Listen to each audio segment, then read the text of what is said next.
위례 A2-7블록 신혼희망타운 가치 판단을 같이 해보도록 하겠습니다. 그동안 다뤄드렸던 단지들은 일반 민간 청약이나 공공분양, 공가주택 이런 것들이 있었는데 처음으로 신혼희망타운을 언급을 드리는 것 같네요. 신혼희망타운은 간략하게 설명드리면 앞으로 결혼을 앞둔 신혼부부나 결혼한 지 7년이 되지 않은 신혼부부들에게 시세보다 저렴한 금액으로 분양을 하는 공급 방식이라고 보시면 됩니다. 일자리를 끼고 있는 역세권 주변에 분양을 한다거나 인근에 초등학교가 있다거나 또 단지 안에 아이를 케어할 수 있는 보육시설이 있다거나 이런 특징이 있고요. 입지가 대체적으로 좋은 반면에 공급되는 평형은 적은 경향이 있습니다.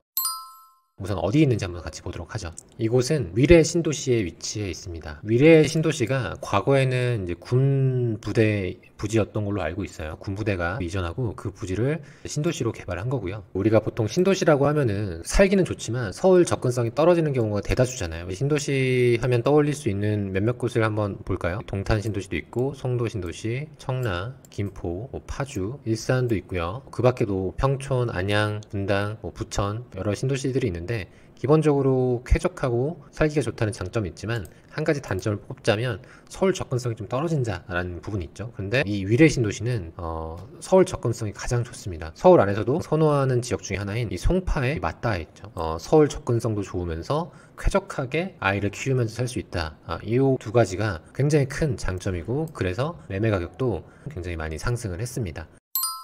이 위례 신도시가 이슈가 됐던 것 중에 하나가 최근에 김포가 서울로 편입을 추진한다는 이야기가 돌면서 위례에 사시는 분들도 우리도 서울에 편입을 시켜달라 이런 이슈가 있었죠. 또 재밌는 부분이 이 위례 신도시가 세 구역이 합쳐져 있는 상황입니다. 여기 서울시 송파구, 성남시 수정구, 경기도 하남시 이렇게 세 구역으로 합쳐져 있거든요. 하나의 생활권이긴 한데 송파에 있냐, 하남에 있냐, 성남에 있냐 이런 부분이 굉장히 미세하게 집값에 연동을 주고 있는 상황이에요. 경기도보다는 서울의 토지가가 더 비싸다는 측면도 있고 개발을 할 때도 경기도보다는 서울이 우선이 되는 경우도 있고요. 또 학교 배정 문제도 있고 그러다 보니까 김포 편입 이슈가 나왔을 때 서울에 편입을 해달라고 하는 상황이죠. 그런 걸 떠나서 이 위례는 매수를 검토해보아도 괜찮을 매력 있는 동네라고 생각이 듭니다. 근데 단점이라고 하면 대중교통 편이 불편하다는 거거든요. 다른 지역들은 이렇게 지하철을 타고 서울 어디든 편리하게 갈 수 있는데 위례 신도시는 가장 가까운 지하철역이 8호선 남위례역이거든요.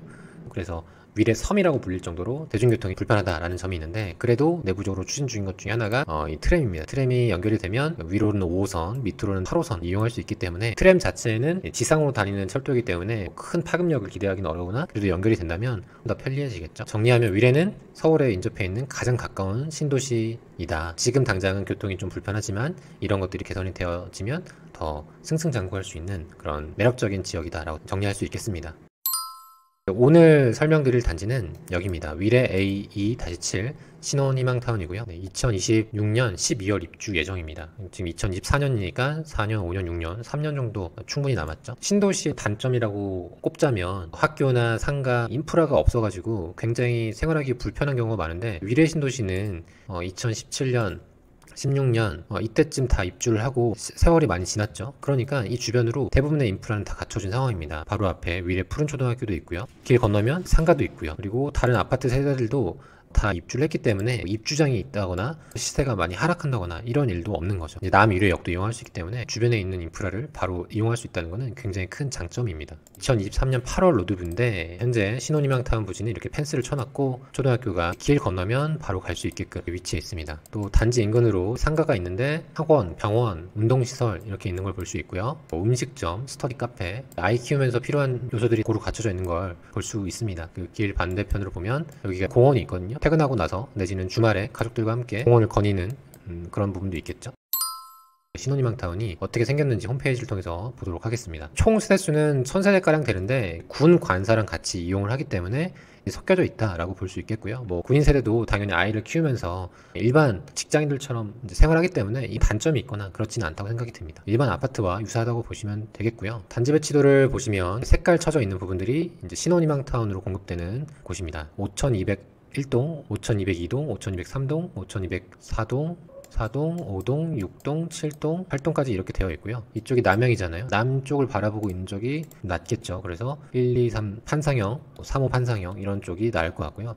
타워형도 보이긴 하는데 아무래도 5208동의 1, 2, 3호 라인 같은 쪽이 로얄동, 초등학교도 바로 인근에 있으면서 완벽하게 남향, 사생활 보호도 될 수 있어서 좋을 것 같고요. 5202동의 1, 2호 라인들은 동향이어서 아쉽긴 하나 금액적인 메리트가 있기 때문에 오히려 기회로 삼을 수 있지 않을까 생각이 듭니다. 동호배치도는 왼쪽 회색 친 부분이 이제 군 관사예요. 그래서 여기가 다 지어지게 되면은 여기에 있는 커뮤니티 시설은 서로 같이 공유해서 쓸 수 있는 거죠. 그래서 저층은 9층, 높게는 18층, 19층까지 올라가는 걸 볼 수 있고 택지주기 때문에 다 신규 물량입니다. 타입별 평면도인데요. 보통 25평형 하면 59잖아요. 전용 59 해서 25평형 하는데 여기는 전용 면적이 55입니다. 55면 환산하면 한 22평 내지 23평형 정도 되거든요. 그러면은 고민을 해봐야 되는 게 방 개수가 확 준다거나 화장실 개수가 줄 수 있거든요. 그래서 평면도를 잘 뽑았는지 봐야 됩니다. 일단 55A를 보면 포베이에 판상형 화장실도 2개 있는 걸 볼 수 있습니다. 근데 좀 아쉬운 부분이라고 하면은 방 하나가 좀 작죠. 그래서 알파룸이라고 표현을 했습니다. 그래서 여기는 우리 일반적인 그 침실 넣고 활용하기에는 좀 작은 방이 될 수 있는데 이 정도 크기면 아이 키우면서 충분히 생활할 수 있죠.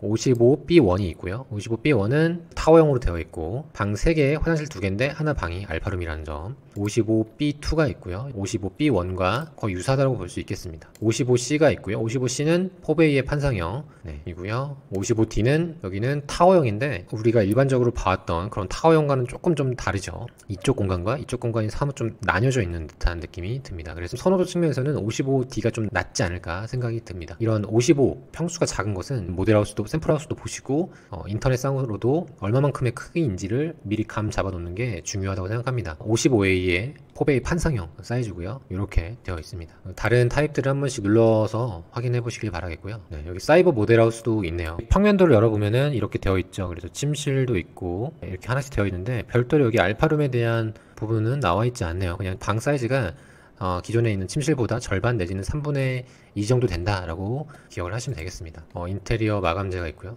방문 사전 예약을 하시면 전시 세대 55A 타입을 직접 눈으로 확인할 수 있다고 합니다. 그래서 샘플하우스도 보시고 상담사분이 계실 테니까 기본적인 상담 해보시면 좋겠습니다.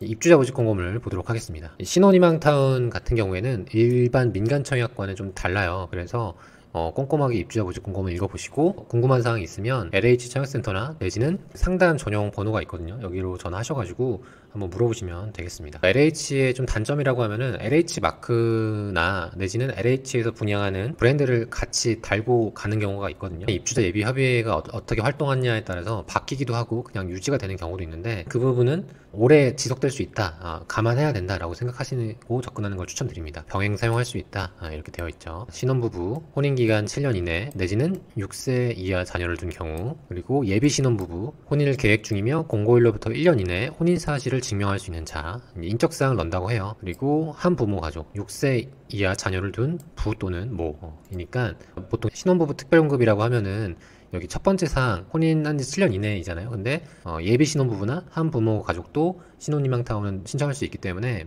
이 부분도 한번 참고하시면 좋겠습니다. 그리고 당해 조건이 신도시이기 때문에 성남시 1년 이상 거주자에게 30%, 경기도 6개월 이상 거주자 20%, 나머지 기타 수도권 거주자에게 50%를 공급합니다. 수도권에 거주하는 신혼희망타운 자격이 된다면 굉장히 좋은 기회가 되는 거죠. 그리고 이곳은 전매 제한이 3년, 거주 의무가 5년 있습니다. 2026년 12월 입주니까 2027년 1월부터 5년간은 실거주 의무가 따른다라고 보시면 되겠습니다. 내가 여기 거주할 수 있는가도 청약하기 전에 반드시 고려해야 되는 사항이겠죠. 한번 당연히 현장도 가보셔야 하고요. 신청일은 다음과 같습니다. 사전 청약 당첨자는 이때, 본 청약 당첨자는 이때 신청을 하시면 되겠습니다. 1월 11일 날.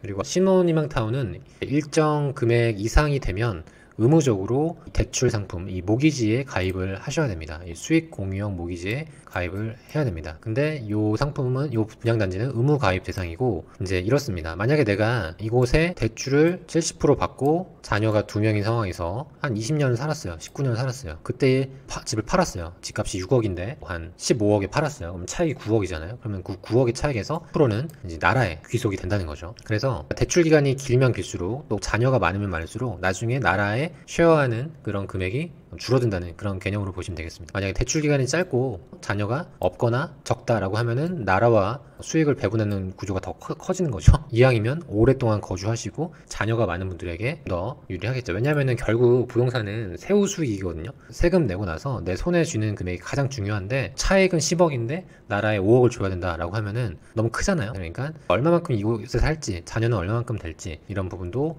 생각을 해 두셔야 할 겁니다. 민간 청약과 다른 대표적으로 큰 차이라고 볼 수 있겠습니다. 재당첨 제한 기간은 10년이고요. 입주 예정 시기는 2026년 12월이고 가장 중요한 건 역시나 금액이겠죠. 23평형으로 놓고 봤을 때 기준층인 5층의 금액이 대략 한 6억 2천 정도라고 볼 수 있겠고요. 마이너스 옵션은 이제 뼈대만 남기고 도배, 바닥 이런 거 다 안 한다는 거거든요. 근데 인테리어 기술이 있거나 그렇지 않은 이상은 추천드리지 않고 그냥 기본형을 하는 걸 추천드립니다. 6억 2천을 내면 처음에 계약금 10% 되고 중도금 1회차, 중도금 2회차가 2025년 3월에 한 번, 12월에 한 번 냅니다. 1차 중도금은 1년 3개월 있다가 내는 거죠. 그러니까 약간의 여유가 있고요. 그리고 중도금 대출을 알선해 줄 수도 있고 알선이 어려울 수도 있는데 이 정도 중도금 회차하면은 어떻게든 마련할 수 있고 또 연체가 된다고 하더라도 계약 해지는 쉽게 되지 않기 때문에 자금 계획적인 측면에서도 수분양자에게 굉장히 유리한 구조라고 생각이 듭니다. 그리고 주택도시기금을 한 굉장히 저리로 공급을 하거든요. 아마 대출 이자가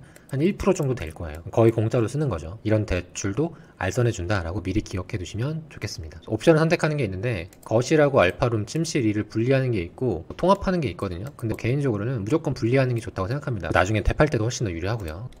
발코니 확장 비용은 한 700만 원 정도 되네요. 750만 원 정도. 이 정도면 굉장히 저렴한 금액입니다. 그래서 반드시 신청하시길 바라겠고요. 그 밖에 자세한 사항은 입주자 모집 공고문을 읽어보시면 되는데 신혼희망타운은 기존에 가지고 있는 자산 금액도 봅니다. 총 자산 보유 기준을 확인을 하거든요. 굉장히 중요하기 때문에 보셔야 되고 또 소득 판정 기준도 있습니다. 소득 기준이 어느 구간 안에 있는지도 꼭 한번 미리 확인하셔야 부적격을 당하지 않겠죠. 네, 이렇게 해서 이 위례 A2-7블록 신혼희망타운의 같이 판단을 같이 해봤고요. 마지막으로 프리미엄을 예상해보면 지금 이 아파트가 23평형이 6억 2천이고 인근에 있는 위례 센트럴자이가 최근에 한 12억까지 거래된 걸 볼 수 있습니다. 그리고 인근에 있는 21평형 송파 꿈에 그린 위례 24단지가 한 9억 정도에 거래된 걸 볼 수 있는데요. 그리고 이렇게 비교해보면 굉장히 저렴한 걸 볼 수 있죠. 그래서 4억에서 5억 정도의 프리미엄은 예상합니다. 다만 유의하셔야 할 점은 전매 제한이 있고 실거주 의무가 있고 또 나라와 수익을 나누기 때문에 이런 부분들을 전반적으로 고려해서 신청하시길 바라겠고 이런 제약사항들이 좀 있기 때문에 다른 민간 청약이나 공공분양에 비해서 신혼희망타운은 경쟁률이 높지 않은 편이에요. 신기하게도. 그래서 이런 허들을 뛰어넘고 내가 큰 차익을 얻을 것인지 아니면은 우리 상황에서는 도저히 안 될 것인지 이런 것들을 이제 배우자 되실 분 내지는 배우자와 한번 심도 깊게 이야기 나눠보시기 바라겠고 뭐 배우자가 없다면 지금부터라도 만들면 되죠. 신청하기 전까지 만들어가지고 1년 안에 결혼하면 되니까요. 오늘은 신혼희망타운에 대해서 설명드렸고 지금도 안전마진이 있는데 이 미래의 신도시라는 곳 자체가 미래 가치도 동시에 가지고 있기 때문에 괜찮은 상품이라고 생각이 듭니다. 물론 유의해야 될 사항도 있지만요. 오늘 영상은 여기까지고 궁금한 사항 있으면 댓글로 남겨주시면 좋겠습니다. 다음에 좋은 영상으로 찾아뵙도록 하겠습니다. 감사합니다.